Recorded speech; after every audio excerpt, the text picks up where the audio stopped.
Welcome to a special edition of Cooking with Starlight. Today I'm going to cook a birthday cake for my friend Celestino, who lives in Portugal.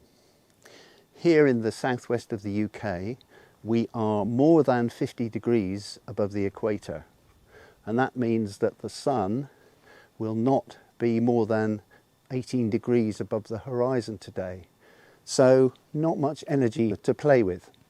In addition, the air temperature is 4 degrees centigrade, so it's fairly chilly. So I'm going to adapt. I'm going to use a SLiCK fold-up parabolic cooker, which I'll unwrap in a minute. And I'm going to use a heat trap. I'm able to do this because this is a deep parabolic cooker. And for the first time, I'm using 2 Pyrex bowls to have a double glazed heat trap. Trivet, another bowl, black pan.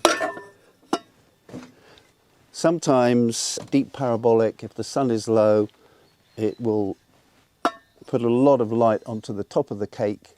It may burn it, so something to stop that happening.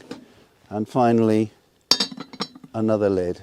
The SLiCK is in its low winter configuration, and this arrangement only just fits. The cake today is going to be a vegan cake with peanut butter and ginger.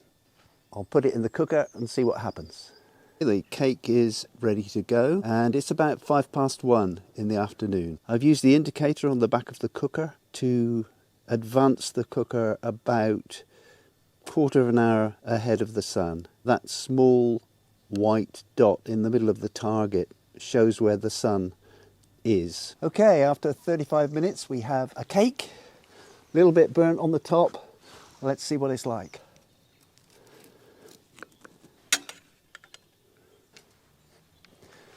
Feliz aniversario, Celestino.